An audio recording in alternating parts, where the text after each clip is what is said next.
आज अध्ययन कर रहे हैं कक्षा 7 की पाठ्य पुस्तक सामाजिक विज्ञान। हमारा पर्यावरण से अध्याय 9 रेगिस्तान में जीवन के अंतर्गत भाग 2 में चर्चा करेंगे, ठंडा रेगिस्तान लद्दाख। गत वीडियो आपने देखा जिसके अंतर्गत हमने चर्चा की थी गर्म मरुस्थल सहारा की, जो विश्व के बड़े मरुस्थलों में जिसका नाम आता है। और इसके उपरांत आज चर्चा कर रहे हैं भारत में मौजूद लद्दाख, जो अभी अभी केंद्र शासित प्रदेश का जिसको दर्जा प्राप्त हुआ है। तो कॉपी पेंसिल लेकर हो जाइए तैयार। देखिए, यह है ठंडा रेगिस्तान लद्दाख का मानचित्र है, आप ये देख रहे हैं। 31 अक्टूबर 2019 से लद्दाख को एक अलग यूनियन टेरिटरी यानी कि केंद्र शासित प्रदेश का दर्जा प्राप्त हो चुका है। और इसकी राजधानी क्या है? लद्दाख की राजधानी है लेह। लेह इसकी राजधानी बनाई गई है। और कब से? 31 अक्टूबर 2019 से इसको क्या बना दिया गया है? यूनियन टेरिटरी बना दिया गया है, यानी कि केंद्र शासित प्रदेश का दर्जा दे चुके हैं। बात करेंगे पहले 31 अक्टूबर 2019 से पहले ये जम्मू कश्मीर एक राज्य था और जम्मू कश्मीर का ही भाग हुआ करता था, पर वर्तमान में यह एक अलग भूमिका है इसकी, जिसके बारे में आज हम विस्तार से चर्चा करने वाले हैं, जो विश्व भर में अपनी एक पहचान बनाए हुए है लद्दाख।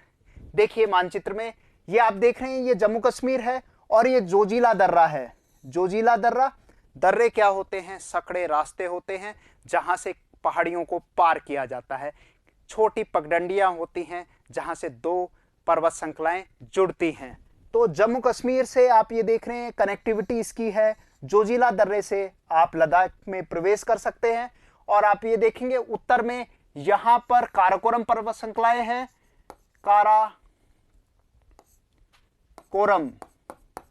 काराकोरम पर्वत श्रृंखला है। इसके साथ नीचे की तरफ आप देखेंगे यहां पर लद्दाख पर्वत श्रृंखला है, लद्दाख है। और उसके नीचे की तरफ है जास्कर पर्वत श्रृंखला। ये पर्वत श्रेणियां हैं काराकोरम, और काराकोरम पे ही भारत की सबसे ऊंची चोटी जिसका नाम है K2। भारत की सबसे ऊंची चोटी जिसका नाम है K2, या उसको कहते हैं गॉडविन एस्टिन। गॉडविन एस्टिन जो है ये भारत की, इसकी ऊंचाई है 8611 मीटर, आप लिख सकते हैं।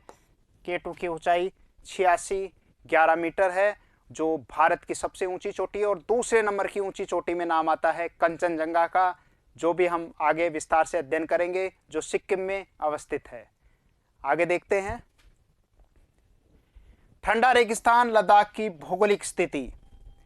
प्यारे बच्चों, कॉपी पेंसिल लेकर इसको बारीकी से नोट जरूर करिएगा, एक एक महत्वपूर्ण बिंदुओं को। सबसे पहले हमने देखा कि जम्मू कश्मीर के कहाँ स्थित है? पूर्व में ये जम्मू कश्मीर है, और आप ये जम्मू कश्मीर के कहाँ देख रहे हैं? पूर्व में इसकी स्थिति है। ये पूर्व की दिशा में इसकी लद्दाख स्थित है। में वृहत हिमालय में स्थित लद्दाख कैसा? एक ठंडा रेगिस्तान है। हमने आपसे चर्चा की थी कि रेगिस्तान दो तरीके के होते हैं, गर्म जो महाद्वीपों के पश्चिमी किनारों पर स्थित होते हैं, और जो ठंडे मरुस्थल होते हैं वो अंतः महाद्वीपीय होते हैं, चारों तरफ से स्थलबद्ध होते हैं, जमीन से भूमि से घिरे हुए होते हैं। आप ये देखेंगे ठंडा रेगिस्तान में उदाहरण किसका है? लद्दाख की चर्चा कर रहे हैं। इस बात की हमने चर्चा की 31 अक्टूबर 2019 से लद्दाख को केंद्र शासित प्रदेश के अंतर्गत शामिल कर लिया गया है। और इसकी राजधानी की हमने बात की। इसकी राजधानी जो है, इसकी राजधानी लेह है। उत्तर में काराकोरम पर्वत श्रृंखला, अभी हमने बात की मानचित्र में, उत्तर की तरफ क्या है? काराकोरम पर्वत श्रृंखला है। एवं दक्षिण में जास्कर पर्वत स्थित है। आप ये देखिए, दक्षिण में जास्कर पर्वत श्रृंखला स्थित है। और यहां से एक महत्वपूर्ण नदी जिसकी अपनी अहमियत है, जो सिंधु नदी के नाम से जानी जाती है, जिसको इंदस कहते हैं। इंदस ये और सिंधु नदी कहते हैं, जिसकी 5 सहायक नदियां हैं, जिनके ही किनारे पर 5 नदियों के संगम पर ही बसा हुआ है पंजाब, जिसका एक भाग पाकिस्तान में और एक भाग भारत में स्थित है। 5 सहायक नदियां कौन कौन सी हैं, जिस पे भी हमने बात की थी। इंदस जो नदी है, सिंधु नदी है, उसकी 5 सहायक नदियां हैं, झेलम, चिनाब, रावी और ब्यास, और 5वीं है सतलज। रावी, चिनाब और झेलम, ये प्रमुख सहायक नदियां हैं किसकी? सिंधु नदी की, जिसके बारे में हम और विस्तार से देखेंगे। आप ये देख रहे हैं इंदस नदी है, सिंधु कहा जाता है। लद्दाख से ही होकर अनेक नदियां बहती हैं, जिनमें प्रमुख नदी सिंधु नदी है। ये नदियां गहरी घाटियां एवं क्या बनाती हैं? महाखड़ बनाती हैं। जब हमने नदी की आकृतियों के बारे में, स्थलाकृतियों का अध्ययन किया था, तब हमने पढ़ा था गहरे गॉर्ज बनाती हैं। गॉर्ज का मतलब होता है जब जलप्रपात से नदी ऊंचाई से जब नीचे गिरती है तो एक कटोरे नुमा आकृति बनाती है। उस कटोरे नुमा आकृति को ही क्या कहा जाता है? उसी को हम क्या कहते हैं? गार्ज कहते हैं। क्लियर? तो ये सिंधु नदी के यहाँ पर बहुत सारी ऐसी इसकी सहायक नदियां जो यहाँ पर गार्ज तैयार करती हैं। आगे देखते हैं। लद्दाख में अनेक हिमानियां, जैसे ग्रेगी हिमानी और सियाचिन ग्लेशियर की भी हमने चर्चा की थी जब हिमनद के कार्यों की बात की थी। सियाचिन विश्व के बड़े ग्लेशियर्स में उसका नाम आता है, जहां भारतीय सेना हमेशा 24 घंटे मुस्तैद रहती है और देश की सुरक्षा में जुटी रहती है। सियाचिन ग्लेशियर की लंबाई मैंने आपसे बताई थी, 72 किलोमीटर लंबा सियाचिन ग्लेशियर है। इसी की तरह ग्रेगी ग्लेशियर भी मौजूद है। लद्दाख की ऊंचाई कारगिल में लगभग 3000 मीटर। कारगिल एक महत्वपूर्ण स्थान है। यहाँ पर भी सेना, जो आर्मी है, सेना है, वो मुस्तैद रहती है हमेशा। और आगे काराकोरम में 8000 मीटर से अधिक पाई जाती है। मतलब ऊंचाई में भी आप अंतर देख रहे हैं। जहाँ पर मानचित्र में हम पुनः देखें, ऊपर का भाग जो है काराकोरम है, वो 8000 मीटर की ऊंचाई पर है, और नीचे का जो भाग है कारगिल है, वो 3000 मीटर की ऊंचाई पर अवस्थित है। 3000 मीटर की ऊंचाई पर। और काराकोरम के यहाँ पर ऊंचाई है 8000 मीटर। और K2 के हमने बात की थी, जो कि ऊंची पर्वत चोटियों में जिसका नाम आता है। आगे देखते हैं। ठंडा रेगिस्तान लद्दाख की जलवायु कैसी है? नाम से ही प्रतीत हो रहा है कि ठंडा है, यानी कि शीत ऋतु यहाँ पर बहुत जटिल, कष्टकारी होती है। तापमान -40 डिग्री सेंटीग्रेड तक पहुंच जाता है। इसी के तहत हम अध्ययन करेंगे विश्व का दूसरे नंबर का सबसे ठंडा प्रदेश, जिसको द्रास कहते हैं। द्रास भी, जो द्रास सेक्टर है, द्रास सेक्टर, जो द्रास सेक्टर है, आप ये देखेंगे ये भी कहाँ मौजूद है? लद्दाख में, जो विश्व का दूसरे नंबर का सबसे ठंडा प्रदेश है, द्रास। लिखिए, ऊंचाई अधिक होने के कारण यहाँ की जलवायु अत्यधिक शीतल एवं शुष्क है। क्योंकि हमने पढ़ा था जैसे जैसे हम ऊंचाई पे जाएंगे तापमान में क्या आती है? कमी आती जाती है। तो उसी के कारण तापमान में कमी आ गई। दूसरा एक महत्वपूर्ण बात ये कर रहा है कि यहाँ की जलवायु शुष्क इसलिए है क्योंकि उत्तर की तरफ तिब्बत का पठार है, उसके ऊपर पामीर का पठार है, और वो एक तरीके से जो मानसूनी हवाएं शीत ऋतु में आती हैं, उत्तर पूर्वी मानसून आता है जिसे लौटता हुआ मानसून कहते हैं, उसके कारण यहाँ बारिश नहीं हो पाती है, क्योंकि ये वृष्टि छाया प्रदेश के अंतर्गत शामिल है, पवन विमुखी ढाल पे अवस्थित है। यही एक प्रमुख कारण है कि लद्दाख शुष्क रह जाता है। वहाँ वर्ष में बहुत अत्यल्प वर्षा प्राप्त होती है। देखेंगे, इस ऊंचाई पर वायु की परत बहुत पतली होती है, जिससे सूर्य की गर्मी की अत्यधिक तीव्रता यहाँ महसूस होती है। कि सूर्य की जो गर्मी है, सूर्य का जो विकिरण आ रहा है, क्योंकि वायु की परत बहुत पतली होती है, ऊपर जाते हैं हम, तो उसके कारण सूर्य की जो विकिरण आता है वह स्नो बर्न कर देता है। ग्रीष्म ऋतु में दिन का तापमान 0 डिग्री सेल्सियस से कुछ ही अधिक होता है और रात में तापमान 0 से -30 डिग्री सेंटीग्रेड से नीचे चला जाता है। आप ये देख रहे हैं कि दिन में जो तापमान है वो 0 से थोड़ा सा ही ऊंचा है और रात्रि में ये -30 चला जाता है। आप ये मानिए ये ग्रीष्मकाल की स्थिति है और शीतकाल में ये -40 तक चला जाता है रात के समय। आगे देखते हैं। शीत ऋतु में यह बर्फीला जो रेगिस्तान की हम बात कर रहे हैं, रेगिस्तान, ये जो बर्फीला रेगिस्तान है ये बहुत ज़्यादा ठंडा हो जाता है। तापमान लगभग हर समय -40 डिग्री सेंटीग्रेड तक रहता है। इसके नीचे भी रहता है चूंकि यह हिमालय के वृष्टि छाया क्षेत्र में स्थित है। हमने बात की थी यह हिमालय के वृष्टि छाया क्षेत्र में स्थित है, यानी कि जहां पर वर्षा नहीं प्राप्त होती है, पवन के विमुखी ढाल पे इसकी स्थिति है। यहाँ देखेंगे वर्षा की स्थिति, वर्षा बहुत ही कम होती है, यानी कि बहुत अल्प वर्षा होती है यहाँ पर, और मुश्किल से 10 सेंटीमीटर प्रति वर्ष रिकॉर्ड की जाती है। आप ये देख रहे हैं ये सिंधु नदी बताई है, जो सिंधु नदी है, इंदस रिवर है, ये कहाँ से, चेमुलॉन्ग ग्लेशियर से इसकी उत्पत्ति होती है। यह क्षेत्र बर्फीली हवाओं एवं तेज जलाने वाली सूर्य ताप का अनुभव कराता है। यानी कि यहाँ पर दो तरीके के खतरे देखने को मिलते हैं। एक तो स्नो बर्न हो जाते हैं क्योंकि बर्फीली आंधियाँ चलती हैं, लोग अगर चश्मे ना पहने तो भी अंधे हो जाएंगे, और साथ के साथ चश्मे उन्हें बर्फ से तो बचाते हैं, बर्फीली आंधियों से, साथ के साथ सूर्य का जो अत्यधिक ताप आता है, रेडिएशन, क्योंकि मैं आपको जानकारी दे दूं, जो बर्फ होती है, बर्फ का जो अल्बिडो होता है वो भी क्या होता है, बहुत ज़्यादा होता है।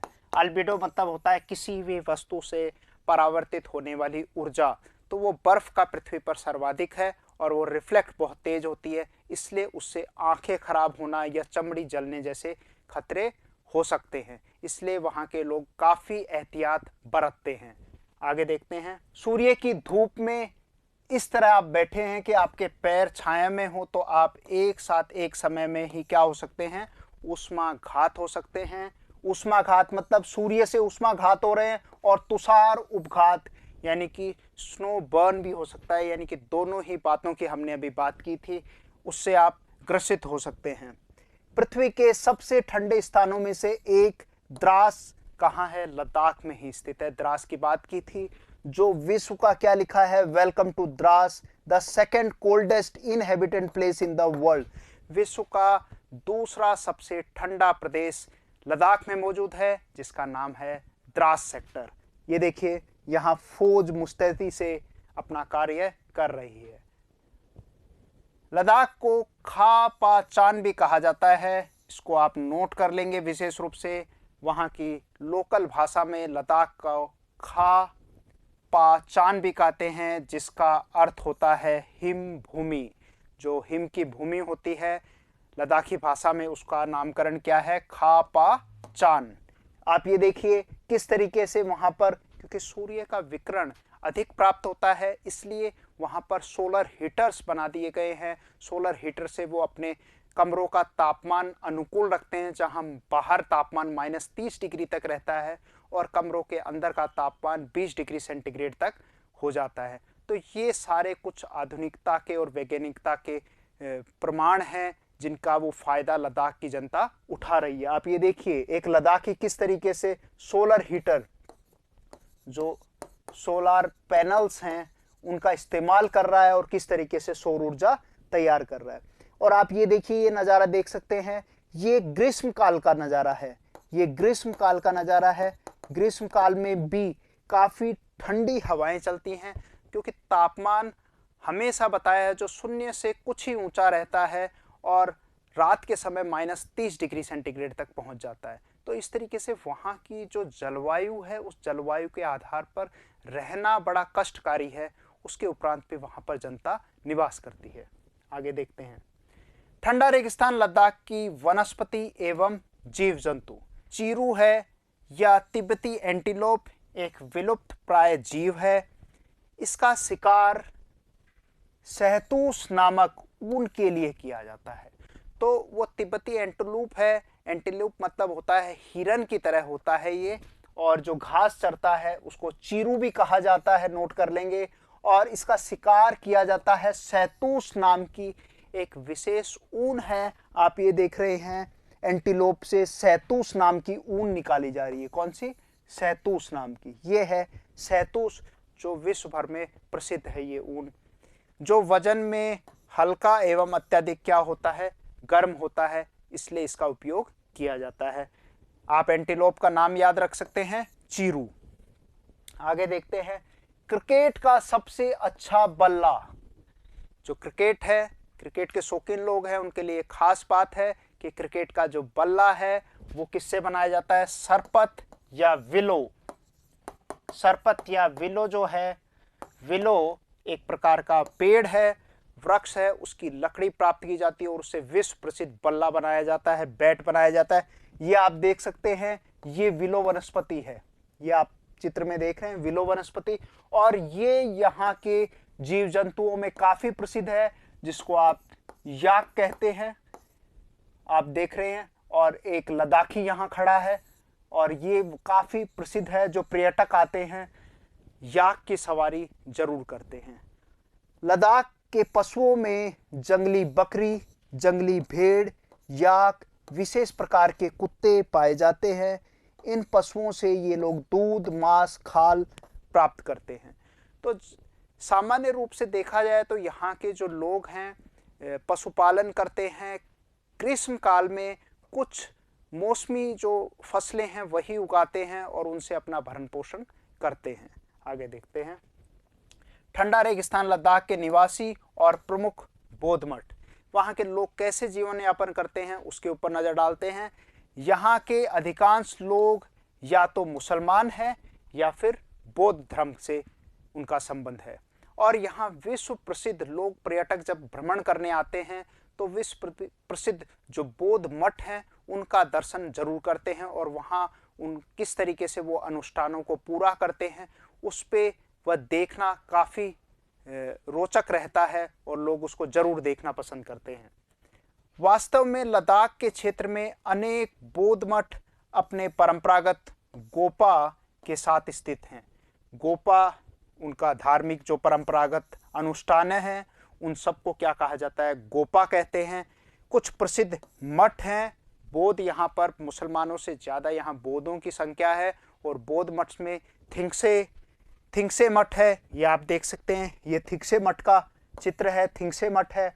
इसी तरीके से हेमिस है, से है और लामायारू है, जिसको आप नोट कर लेंगे। लामायारू, थिंगसे, हेमिस और से यहाँ के प्रसिद्ध बौद्ध मठ हैं और यहाँ पर ही जो परंपरागत अनुष्ठान होते हैं उन्हीं को क्या कहा जाता है? गोपा कहा जाता है। ग्रीष्म ऋतु में यहाँ के निवासी जौ, आलू, मटर, सेम, सलगम या सलजम की खेती करते हैं। तो विशेष रूप से खाली ग्रीष्म काल में जौ है या आलू है या सलजम है जिसको उगाना ये पसंद करते हैं। शीत ऋतु में जलवायु इतनी कष्टकारी होती है कि लोग धार्मिक अनुष्ठानों एवं उत्सवों में अपने आप को व्यस्त रखते हैं। यानी कि शीत ऋतु में सिर्फ ये पूजा पाठ वगैरह में अपने आप को व्यस्त रखते हैं, क्योंकि बाहर नहीं निकल सकते, क्योंकि तापमान उस समय -40 डिग्री तक रहता है। तो ऐसे समय में खेती भी नहीं करेंगे, बाकी चीज़ें भी नहीं, तो अपने आप को व्यस्त रखने के लिए धार्मिक अनुष्ठान में अपनी भागीदारी निभाते हैं। यहाँ की जो महिलाएं हैं वह अत्यधिक परिश्रमी होती हैं, क्योंकि पहाड़ी इलाकों पर निवास कर रही हैं तो उनको काफ़ी ज़्यादा चढ़ाई करनी पड़ती है, फिर नीचे उतरना पड़ता है और कई दिन भर इतनी जटिल जलवायु में वो अपने आप का, परिवार का पालन पोषण करती हैं। तो देखते हैं क्या क्या करते हैं। वे केवल घर पर एवं खेतों में ही काम नहीं करती, बल्कि छोटे व्यवसाय एवं दुकानों को भी क्या करती हैं? संभालती हैं। आप ये नज़र डाल सकते हैं, ये लद्दाखी महिलाएं हैं जिनकी भारी भरकम पोशाक है जो उन्हें ठंड से क्या करती है? बचाए रखती है। ये आप देख रहे हैं ले जो है वो लद्दाख का विश्व प्रसिद्ध एयरपोर्ट है। अगर आपको वायु मार्ग से लद्दाख पहुंचना है तो आप ले के एयरपोर्ट पर उतरेंगे। आगे इसी पे नजर डालते हैं। लद्दाख की राजधानी पहले ले थी, अब वर्तमान में क्या हो गई है? ये लेक हो गई है। वर्तमान में क्या हो गई है? लेक। लेह इसकी क्या हो गई है, राजधानी हो गई है। आपकी बुक में इसको ले लिखा गया है, ये क्या हो गया है, लेह हो गया है। सड़क एवं वायुमार्ग द्वारा भलीभांति यहाँ से जुड़ा हुआ है। यहाँ का मुख्य क्रियाकलाप क्या है, पर्यटन है। काफी लोग सिर्फ पर्यटन की दृष्टि से ही लद्दाख जाना पसंद करते हैं। देश विदेश से अनेक पर्यटक यहाँ पर्यटन के लिए वर्ष पर्यंत आते रहते हैं। ये जो है ये लेह एयरपोर्ट है, एयरपोर्ट का नज़ारा है जहाँ पर विश्व प्रसिद्ध पर्यटन के लिए लोग जमा होते हैं और यहीं से फिर सड़क मार्ग से अपने घूमने वाले जो बौद्ध मठ हैं वहाँ तक ये पहुँचते हैं। आगे देखते हैं गोपा दर्शन। ये विशेष जब पर्यटक यहाँ आते हैं तो क्या क्या चीज़ें देखना पसंद करते हैं। गोपा दर्शन हमने बात की थी। गोपा जो हैं वो उनके बौद्ध मठ हैं, थिंगसे मठ हैं, हेमिस है, लामा मारू है, ये प्रमुख गोपा दर्शन हैं। घास के मैदानों को देखते हैं, हिमनदों पर सैर सवारी करते हैं। स्कीइंग यहाँ की प्रसिद्ध है, स्कीइंग करना पसंद करते हैं ये लोग। उत्सवों एवं अनुष्ठानों को देखना यहाँ के प्रमुख पर्यटक आकर्षक का एक प्रमुख केंद्र है जिसको देखना ये लोग पसंद करते हैं। आधुनिकीकरण का प्रभाव भी लद्दाख पर देखने को मिलता है। हमने बात की थी किस तरीके से आधुनिकता के परिणाम स्वरूप ही सोलर हीटर्स तैयार किए गए हैं और उसके से अब वो गर्म पानी करते हैं। कई सारी चीज़ें जो सूर्य की ऊर्जा को किस तरीके से सकारात्मक रूप में काम में ले जाए, उसको अक्षय ऊर्जा के रूप में इस्तेमाल में ले जाए, वो सब हमें कहाँ लद्दाख के लोगों में देखने को मिलता है। फलस्वरूप यहाँ के जनजीवन में काफ़ी परिवर्तन आ गया है। लद्दाख के लोगों ने शताब्दियों से प्रकृति के साथ समन्वय एवं संतुलन करना सीखा हुआ है। मतलब ये प्रकृति से काफ़ी प्रेम करते हैं, दोहन नहीं करते और बड़ी बुद्धिमत्ता से उसका उपयोग करते हैं। इसलिए ये प्रकृति प्रेमी हैं और अपने पर्यावरण को क्या है, अनुकूल बनाए रखते हैं। आगे देखते हैं।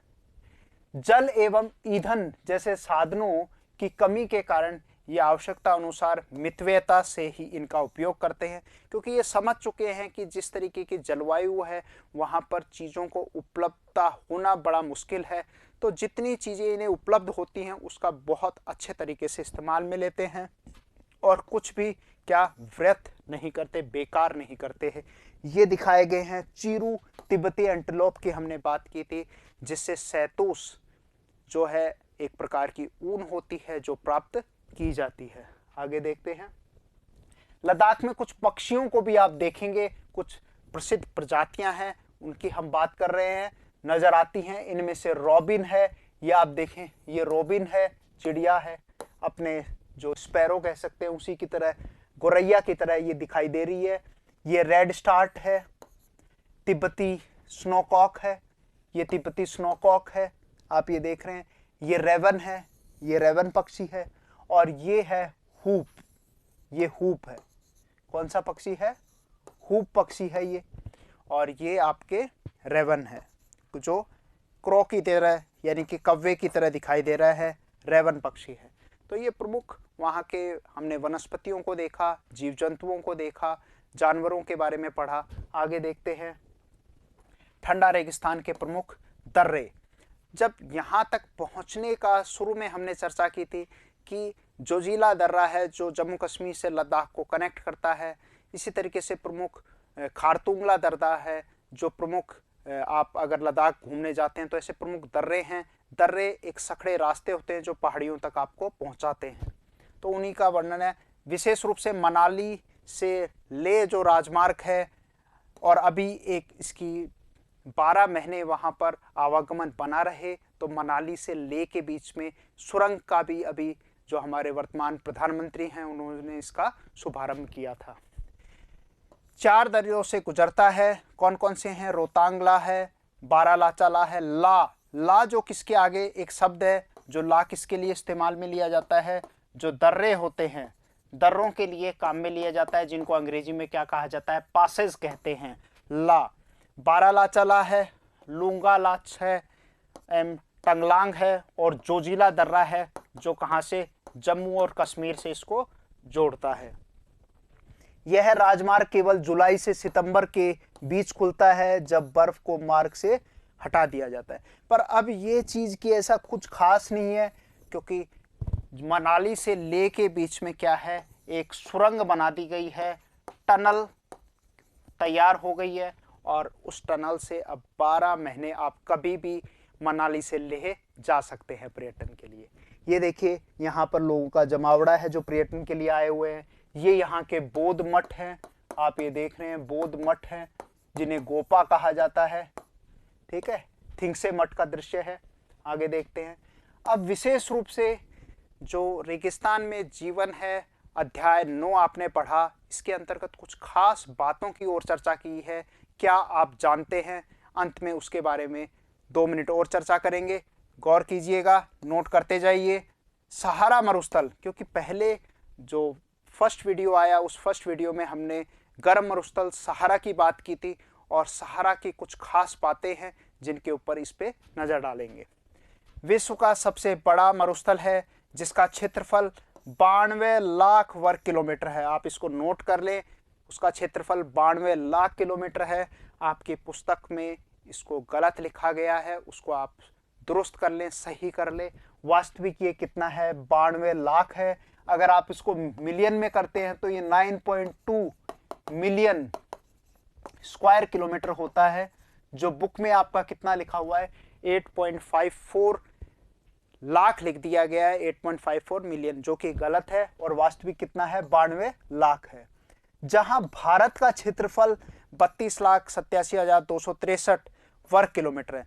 तो आप एक कंपैरिजन, एक तुलना कर सकते हैं कि जो सहारा मरुस्थल हमने पढ़ा वो 11 देश उसमें सम्मिलित हैं और भारत का क्षेत्रफल कितना है इसकी तुलना में 32 लाख है और सहारा का जो क्षेत्रफल है वो 92 लाख वर्ग किलोमीटर है।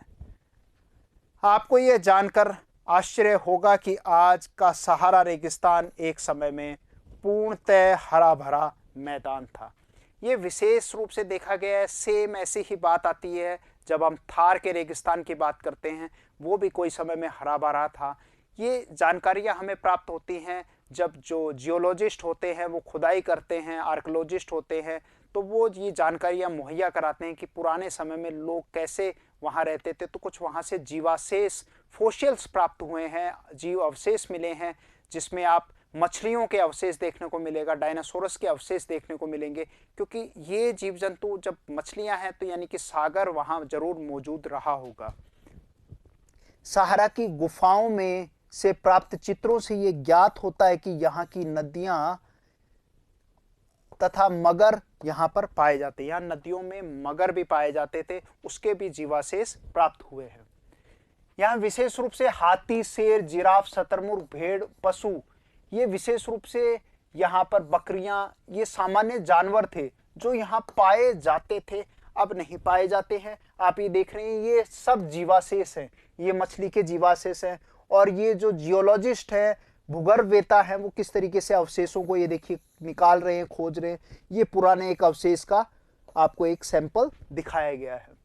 वैज्ञानिकों को यहाँ से मछलियों के कंकाल मिले हैं। जब रेत को पवन उड़ा ले जाती है तो वहाँ पर क्या बन जाते हैं? गर्त बन जाते हैं। गर्त जो विशेष बनते हैं और गर्तों में ही पानी जमा हो जाता है, उसी को क्या कहा जाता है? पलाया कहा जाता है। पलाया झील ये मरुस्थल में पाई जाती है, उन्हीं गर्तों में बनती है, भूमिगत झीलें बन जाती हैं जहाँ जल संग्रहित हो जाता है। यहाँ की जलवायु परिवर्तन ने इसे बहुत गर्म एवं शुष्क प्रदेश में बदल दिया है, जिसके बारे में हमने पढ़ा था। बहुत ज़्यादा गर्म है। सहारा के अल जजीजिया, जिसका जिक्र हमने पहले वीडियो में जरूर किया था कि ये विश्व का सबसे गर्म स्थान है, जहाँ पर 58 डिग्री सेंटीग्रेड लीबिया में रिकॉर्ड किया गया है, जो कि त्रिपोली लीबिया के दक्षिणी भाग में स्थित है। यहाँ सबसे अधिक तापमान 1922 में 57.60 डिग्री सेल्सियस दर्ज किया गया था, यानी कि आप 58 डिग्री सेंटीग्रेड कह सकते हैं। ये है अल जजीजिया लीबिया के अंदर, जो विश्व का सबसे सर्वाधिक तापमान यहाँ प्राप्त होता है। दूसरी बात की थी, द्रास जो है वहाँ विश्व का 2nd नंबर का न्यूनतम तापमान रिकॉर्ड किया जाता है, जो लद्दाख में अवस्थित है। इसी तरीके से मोरक्को में टेफिलाट मरुद्यान हमने बात की थी।